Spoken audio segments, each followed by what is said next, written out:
Бәріңізге сәлем, сіздермен Казахский тигр. Менің каналыма жазылыңыздар, подписка, лайк. Фильмнің атауы Құдай аталы еді. Флир с дьяволом. Кеттік, ал бастаймыз. Алдарыңызда көріп тұрғандай, бай жігіт Крис жүгіріп келе жатқанын көріп тұрсыздар, спортпен айналысып. Сол кезде әйелі видеозвонокқа шығады, екеуі айырысайын деп жүр. Бірақ Крис айырысқанын қаламайды, өйткені екеуінің балалары бар екен, қыздары. Ол қыздың аты Уиллоу, Уиллоу деген қыз осы үшін айырысқысы келмейді, бірнеше қосудың амалын іздейді. Магазинде кіріп келгенде әдемі қызды көріп қалады. Бұл қыздың аты Скай. Сол Скаймен ұнатып екеуі бірімен әңгімелесіп, сөйлесіп, бірге машинаға отырып қайта бастайды. Сосын отеліне апарып тастайды. Сосын Скай айтады, менің отеліме қайтқым келмейді, бұл жерде қызықсыз, скучно маған деп. Отельдің хозяйыны тығылып антып тұр қызды. Екеуісі мен үйіме кеттік деп предлагать етеді. Мә деп таңғалады Скай. Кім болып істеу керек мынандай үй болу үшін? Бұл айтады, мен Google-мен контрактым бар, мен үйді қорғау тактикасын жасап, не жасағам дейді. Ақша алған бәленбай $1 миллион, $14 миллион, сосын мен байып кеттім дейді. Екеуі әңгімелесіп, жайлап бір-біріне махаббаттанып, түнгі 2 болды, вино ішіп, екеуі енді төсектес болады. Екеуі қатты қайнап, таңертең оянса жаңағы Скай кет қапты. Подругасының үйіне қайтып келді, жамандайды, салдақы қыз деп. Сосын екеуі официант болып істейтінін біледі, соған келеді де әңгімелесе бастайды. Мен айтады, өмірім қиын болды дейді Скай. Жігітті айтады, менде өмірім қиын болды. Скай айтады, әке-шешем болған жоқ, мені приют асырап алды, басқа адамдармен тұрдым деп. Сол кезде машинасын біреу бұзып жатқанын көріп қалады. Айтады, кетші бар дейді. Сосын ананың аяғын сындырады корейсін жігіттің. Сосын екеуі сөйлесіп, мен сені күтейін енді дейді. Жарайды дейді, бүкіл пароль, үйдің кодын, защитасын бәрін беріп тастайды қызға. Сосын үйіне қайтып келсе, подругасына қайтып келеді, айтады, сендер маған ақша қарызсыңдар дейді. Үйдің біздің ақша алмасаң, біздің артымыздан қарай алмайсың, аңдай алмайсың дейді. Сосын келсе салады. Екеуі сөйлесіп, бір-бірімен подругасы екеуі төсектесе екен. Сосын подругасы не істеп тастайды. Сосын таңертең қызбен оянады. Екеуі бір-бірімен әңгімелесіп, қуанып, сосын үйіне кіріп келейін десе, үйде ешкім жоқ екен. Үйді зерттеп аңдып жүрген хозяин бір мезеттен өліп жатқан подругасын көріп қалады. Подругасы өліп қапты. Не болғанын білмейді ешкім. Подругасын көріп қалады суреттен байқамай жүргенде. Жаңағы Крисіміз. Крис жан-жағын қарап, не істеп жатқанда новости болады екен. Новости болса, жаңағы қыз қайтыс болыпты. Сосын түсінбестен қарап, подругасы ғой дейді. Сосын Скай келеді. Скайдан сұраса, сенің подругаң қайтыс болыпты десе, иә мен білем дейді. Оны өлтірген мен дейді. Өз ойынан түсінбей, сенеріне сенбей, пранковать етіп тұрма деп ойлап қалады. Мен өлтірдім дейді, полицияға айтпай-ақ қой дейді.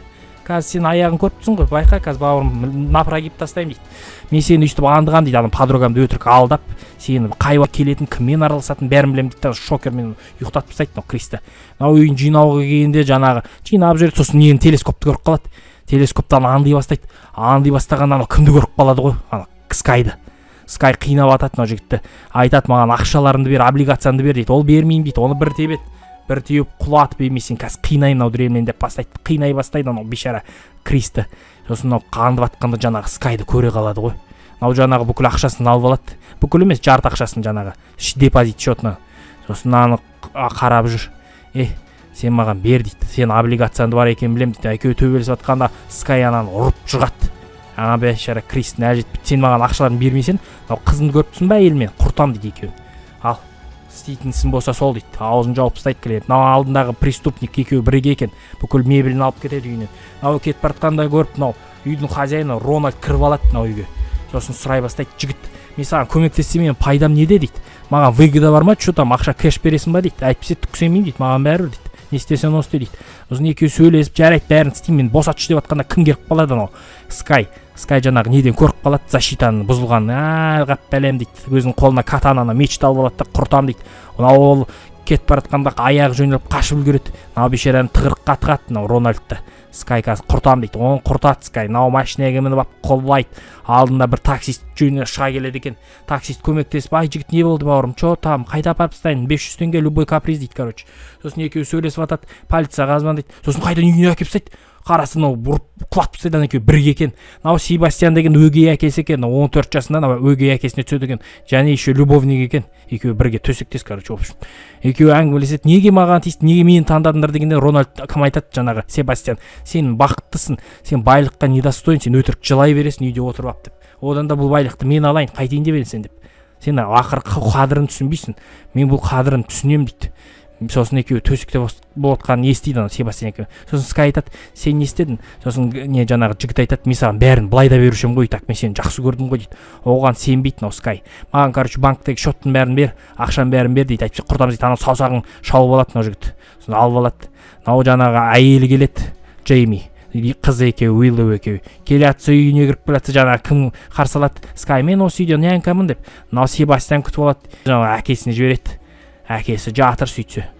Жаңағы екеуі кетіп баратады, мәз болып жаңағы банкқа қазір ақшаны снимать етіп аламыз деп. Сол кезде Джейми айта бастайды, мен ол ақшаны бар ғой тық қойғам дейді. Сен мені развод жасасаң, менімен айырылсаң, сол кезде мен оны өзім неме аударып алғам дейді. Сен өйткені мен шантаж жасамау үшін дейді. Солай дейді, так что ақша жоқ дейді. Ау екеуі ашуланып, күйіп пысып, үйіне қайтып баратады жынданып. Сосын ана қызының шығып кеткенін көреді, мынау Джеймидің. Джейми шығып ап анау әке шешесін бостандыққа шығарады, екеуі төбелесе кетеді, толасып. Екеуі төбелесіп жатқанда анау Себастьян ұрады. Айтады, атсаш тупица дейді. Тупицасын естіп жынданып анау Себастьянды атып тастайды. Нерві ауырып. Сосын анау екеуі ұрып, мынау ледоколды алып ұрады, иықтан жібереді анау қызын. Екеуі төбелесіп жатады. Мынау бүкілін құртамын деп жынданып жүрген Скай. Бұл да оңай емес. Сорлы емес, бұл да мықты. Үйдің бәрін защитасымен алдай бастайды. Екеуі төбелесіп жатады. Жігітке иығынан шешесі, қыз екеуі төбелесіп құрта бастайды. Екеуі қырылысып төбелесіп жатқандан жене кетеді. Сол кезде Скай атайын ұрайын деп жатқанда қызы атып тастайды ғой пистолетпен. Осымен фильміміз аяқталады. Соңында анау шын атын айтады. Бірақ жігітке